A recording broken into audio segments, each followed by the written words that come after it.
అంశంపై BRS MLA Kadiyam Srihari మీడియాతో మాట్లాడుతున్నారు. లైవ్ చూద్దాం.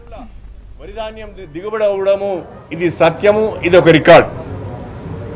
24 గంటల కరెంటు అన్ని రకాల వినియోగదారులకు 24 గంటల కరెంటు తెలంగాణలో అందిస్తున్న మాట వాస్తవం. విద్యుత్ వినియోగంలో తెలంగాణ మొదటి స్థానంలో ఉన్నది అనేది సత్యం. తలసరి ఆదాయం గణనీయంగా పెరిగింది తెలంగాణలో అనేది ఆర్బీఐ చెప్పిన మాట. హైదరాబాద్ అభివృద్ధి అనేది సత్యం. ఐటీ ఉత్పత్తులు ఎగుమతిలో కూడా హైదరాబాదు ఒక బ్రహ్మాండమైన అభివృద్ధిని సాధించింది అనేది సత్యం. పట్టణ సుందరీకరణ అనేది ఒక సత్యం.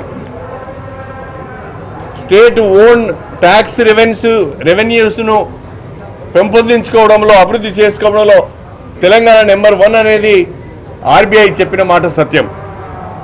అదేవిధంగా ఇంకా అనేక విషయాలలో ఇవాళ పట్టణ సుందరీకరణ విషయంలో కానీ, పల్లె ప్రగతి విషయంలో కానీ, పట్టణ పచ్చదనము పల్లె పచ్చదనం విషయంలో కానీ, గ్రీన్ కార్పెట్ పెంచే విషయంలో కానీ అనేక అవార్డులు జాతీయ స్థాయి సంస్థల నుంచి తెలంగాణకు వచ్చింది. ఇవన్నీ వారు చెప్పడం మర్చిపోయి వారు గవర్నర్గా గతంలో ఏం మాట్లాడారు, ఇప్పుడు ఏం మాట్లాడారో ఒకసారి సమీక్ష చేసుకుంటే బాగుంటుంది. గత ప్రభుత్వము గత 10 ఏళ్లలో రిప్రెషన్ కొనసాగింది అని చెప్తున్నారు. గవర్నర్గా ఆ మాట వారు చెప్పడం సరి అయింది కాదు, వారికి శోభ కూడా ఇవ్వదు అని చెప్పి ఈ సందర్భంగా తెలియజేస్తున్నారు. ప్రజలందరూ ఏదో లిబరేట్ అయినట్టుగా సంతోషపడుతున్నట్టుగా వారు మాట్లాడడం కూడా సరి అయింది కాదు. తెలంగాణ ప్రజలు పోరాటం చేసి కేంద్ర ప్రభుత్వం యొక్క మెడలు వంచి కాంగ్రెస్ పార్టీ, అధికారంలో ఉన్న కాంగ్రెస్ పార్టీ పైన ఒత్తిడి తీసుకువచ్చి కాంగ్రెస్ పార్టీ మెడలు వంచి తెలంగాణ సాధించుకున్నారు. ఈ 10 సంవత్సరాల కాలంలో తెలంగాణ ప్రజలు స్వేచ్ఛా వాయువులను పీల్చారు. 2014లోనే తెలంగాణ లిబరేట్ అయింది. ఇప్పుడు కొత్తగా తెలంగాణ లిబరేట్ అయిందని గవర్నర్ గారు మాట్లాడడం, స్వేచ్ఛా వాయువులు ప్రజలు పీల్చుకుంటున్నారని మాట్లాడడం చాలా దురదృష్టకరం.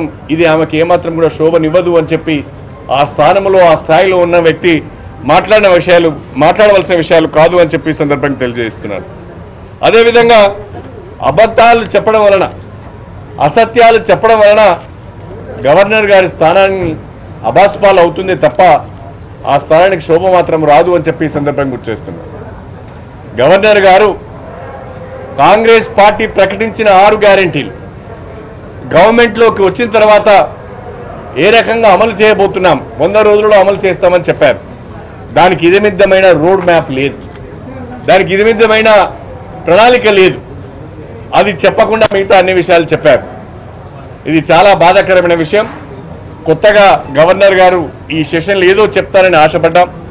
ప్రభుత్వం యొక్క జనరల్గా గవర్నర్ గారి అడ్రస్ ఎట్లా ఉంటుంది అంటే ప్రభుత్వం యొక్క పాలసీలను స్పెల్ చేసే విధంగా ఉంటుంది. అభివృద్ధికి సంబంధించిన, సంక్షేమ కార్యక్రమాలకు సంబంధించిన, అమలుకు సంబంధించిన రోడ్ మ్యాప్ ఉంటుంది. ఈ రెండు కూడా ఈరోజు గవర్నర్ అడ్రస్లో లేవు. ప్రభుత్వం యొక్క పాలసీలను సరిగ్గా స్పెల్అవుట్ చేయలేదు. అభివృద్ధికి సంబంధించిన, సంక్షేమ కార్యక్రమాల అమలుకు సంబంధించిన రోడ్ మ్యాప్ను కూడా దీంట్లో సరిగా స్పెల్అవుట్ చేయలేదు. దీనిపైన కాన్సన్ట్రేట్ చేసి ఉంటే గవర్నర్ గారు బాగుండేది. ఆ ప్రసంగానికి కొంత ప్రజల నుంచి స్పందన లభించేది అని చెప్పి నేను ఈ సందర్భంగా తెలియజేస్తూ, గవర్నర్ గారి చేత ఈ రాష్ట్ర ప్రభుత్వం అన్ని అసత్యాలు చెప్పించింది. దీన్ని ప్రజలు గమనించవలసిందిగా నేను విజ్ఞప్తి చేస్తున్నాను.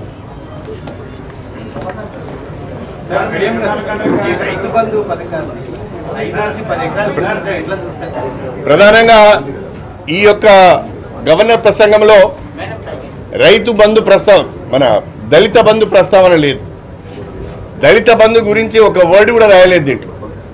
అదేవిధంగా నేను ఒకసారి ప్రస్తుతం ఉన్న ముఖ్యమంత్రి రేవంత్ రెడ్డి గారి ప్రెస్ మీట్ చూశాను. వారు ఏమన్నారంటే, మీరు మీ పంటలను అమ్ముకోకండి, మీ ధాన్యాన్ని అమ్ముకోకండి, కాంగ్రెస్ గవర్నమెంట్ వచ్చేదానికి ఆగండి, ఆ తర్వాత మేము ప్రతి క్వింటల్ కూడా 500 రూపాయలు బోనస్ ఇచ్చి కొనుగోలు చేస్తామని చెప్పారు. దానికి సంబంధించిన ప్రస్తావన కూడా లేదు.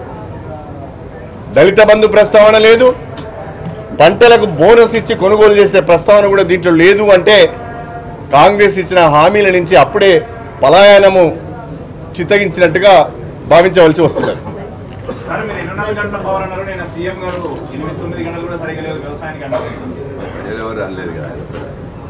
ప్రభుత్వము, కాంగ్రెస్ పార్టీ ప్రభుత్వము మొదటి నుంచి కూడా ఈ మాట చెప్తూ వస్తున్నది.